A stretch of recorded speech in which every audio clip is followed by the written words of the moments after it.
Hi everyone, my name is Mahi. And my name is Kabeer. Today we are going to talk about Surya Siddhant. So, Surya Siddhant is a book on astronomy, which is 14,500 years old or dating back as 12,000 BCE. And it is also the oldest book on astronomy which is mentioning that Earth is round and not flat.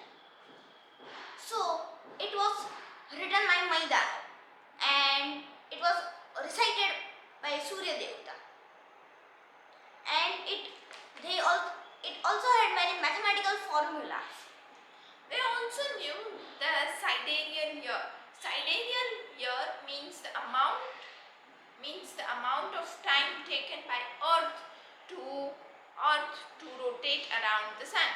So the sidereal year was mentioned was 365.2421756 days long, which is only 1.4 seconds shorter Then the currently accepted sidereal year. And they also knew Kepler's law. Kepler's law means that an oval or an ellipse has two centers rather than one.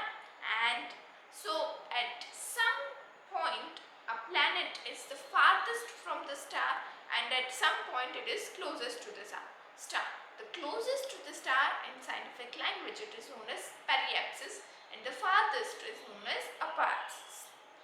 Then they also knew that the incline of Earth was precisely 24 degrees at that time because of the nod every 41,000 years. Yes, every 41,000 years Earth's axis nods from 22.4 degrees to 24 degrees. And so we are in between that nod while though the people that wrote Surya Siddhant, Mahi and Lord Surya was where this book was written at 24 degrees when the Earth's incline was 24 degrees. They also knew that we were in space and there was absolutely nothing above us or below us. There was complete space. They also knew that the Mercury's diameter was 3008 miles and the currently accepted diameter of Mercury is 3032 miles. The Saturn's diameter is 73,582 miles and the currently accepted diameter is 74,586 miles. 80 miles. So, they also knew the rules of trigonometry, meaning the study of triangles. And they also knew zero because all of these large calculations wouldn't be possible without a zero. And they also knew gravity as a force that attracts objects to Earth or a large object. They also knew we had sines and cosines like ja, cosines meaning koja and inverse sines meaning uttakram koja. They also had celestial longitudes and latitudes, so they could position stars, planets and other space and celestial objects very well. And they also knew that there's 0 degree longitude which is currently accepted as prime meridian Greenwich, but then it was in Ujjain or Mahakal. It was a pocket book or a rule book on astronomy which contained various informations about planets, stars, space, Earth, everything.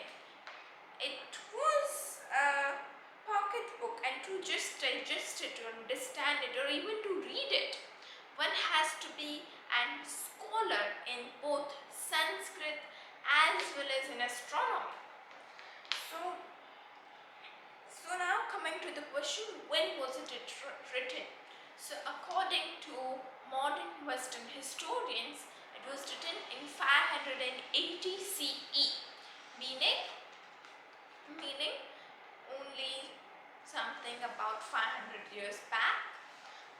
it is quite wrong because they positioned the longitudes and latitudes to that and compared that, but they aren't always the same.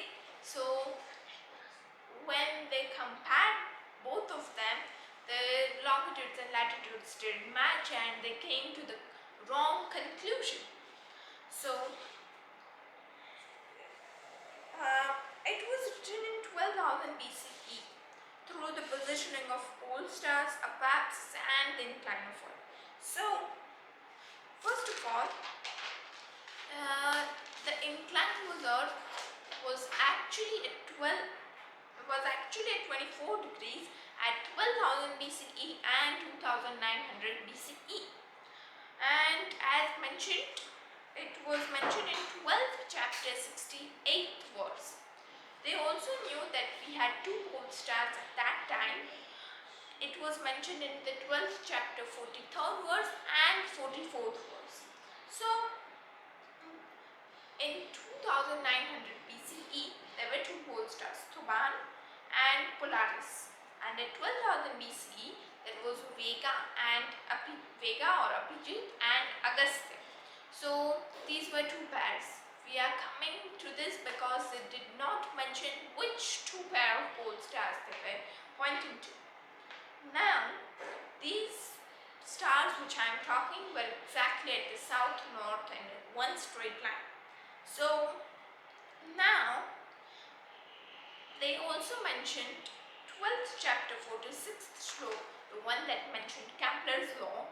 It also mentioned that when the book was written, it was peak of Hemantrutu, meaning upper axis, meaning Earth was farthest from the Sun at that time.